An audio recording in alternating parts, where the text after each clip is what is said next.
നമസ്കാരം. ഞാൻ ബാബു ജോർജ്. നാളെ നടക്കുന്ന തെരഞ്ഞെടുപ്പിൽ ഇന്ത്യൻ പാർലമെൻറ്റിലേക്ക് ഇടതുപക്ഷ ജനാധിപത്യ മുന്നണിയുടെ സ്ഥാനാർത്ഥി ഡോക്ടർ തോമസ് ഐസക്കിനെ വിജയിപ്പിക്കണമെന്ന് ഞാൻ സ്നേഹപൂർവ്വം അഭ്യർത്ഥിക്കുന്നു.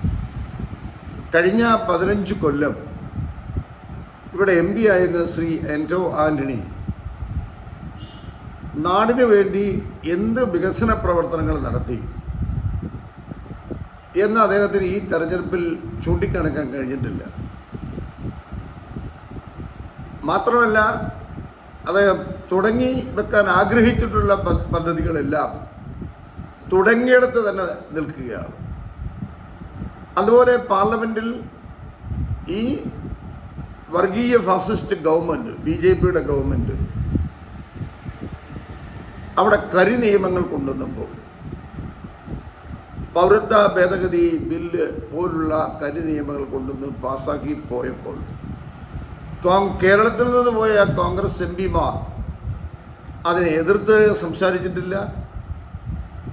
മതന്യൂനപക്ഷങ്ങളെ സംരക്ഷിക്കുന്നതിന് വേണ്ടിയുള്ള ഒരു ആർജവം കോൺഗ്രസ് MPമാർക്ക് ഇവിടെ കാണിക്കാൻ കഴിഞ്ഞിട്ടില്ല. താൻ പറഞ്ഞിട്ടുള്ള വികസന പരിപാടികൾ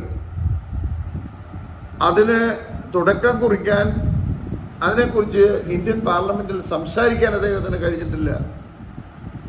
അങ്ങനെ ഒരു MP 15 കൊല്ലം അദ്ദേഹത്തിൻ്റെ സ്വന്തം താല്പര്യങ്ങളും സ്വന്തം വളർച്ചയ്ക്കും വേണ്ടിയ സ്ഥാനം ഉപയോഗിച്ചു. മാത്രമല്ല, എന്നെ ഉൾപ്പെടെയുള്ള അദ്ദേഹത്തിൻ്റെ വിമർശകരെ ഇല്ലാതാക്കാൻ തൻ്റെ സ്ഥാനവും അതുപോലെ അദ്ദേഹത്തിൻ്റെ അധികാര കേന്ദ്രങ്ങളുടെ സഹായങ്ങളും അദ്ദേഹം ഉപയോഗിച്ചു എന്നാണ് എനിക്ക് മനസ്സിലാക്കാൻ കഴിഞ്ഞത്.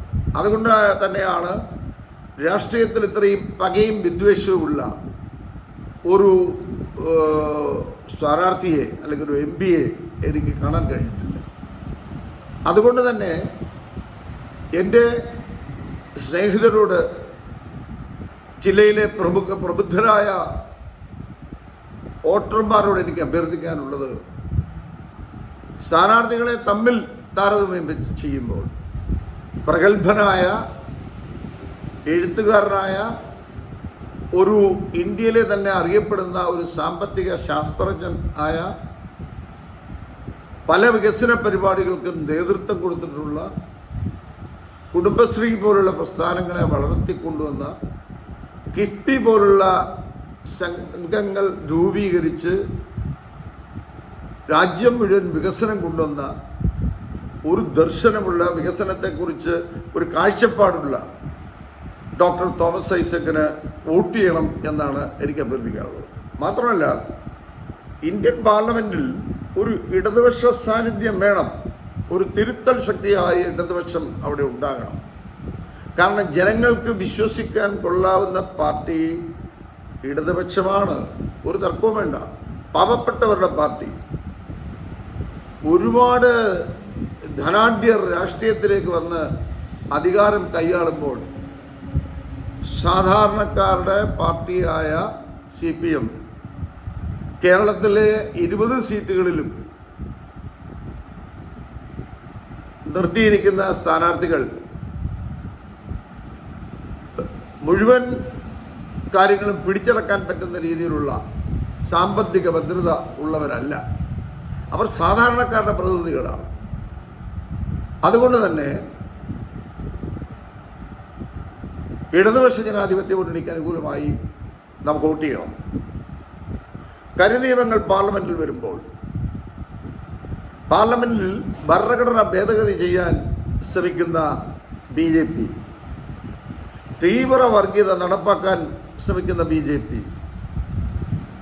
1-2 ഭൂരിപക്ഷം കിട്ടി ഹിന്ദു രാഷ്ട്രമാക്കണം എന്ന് ആഗ്രഹിക്കുന്ന BJP, മതന്യൂനപക്ഷങ്ങൾക്കെതിരെ വലിയ രൂക്ഷമായ അക്രമം അഴിച്ചുവിടുന്ന BJP ഗവൺമെൻറ് ഈ രാജ്യത്ത് ഭരണത്തിൽ വരരുത് എന്ന് നമ്മൾ ആഗ്രഹിക്കുന്നു.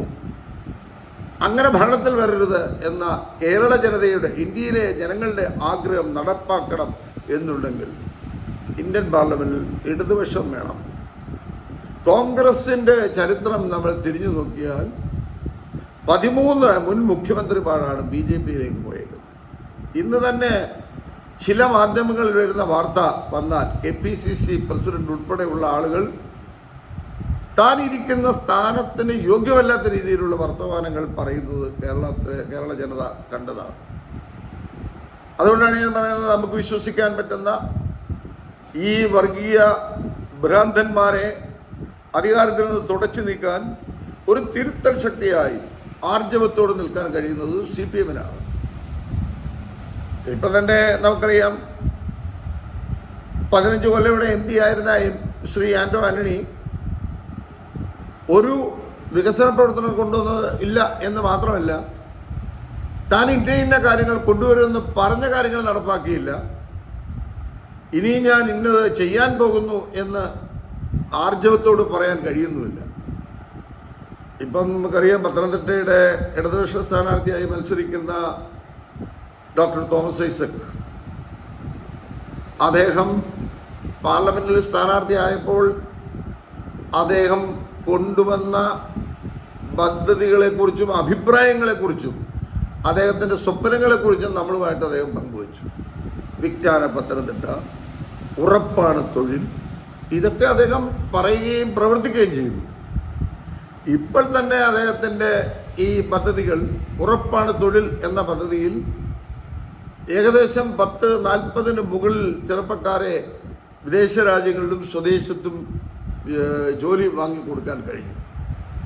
അതിനൊരു ശ്രമം ആരംഭിച്ചു. തീർച്ചയായിട്ടും MP എന്നുള്ള രീതിയിൽ ഇന്ത്യൻ പാർലമെൻറ്റിൽ ഏറ്റവും പ്രഗത്ഭനായ ധനകാര്യമന്ത്രിയായിരുന്ന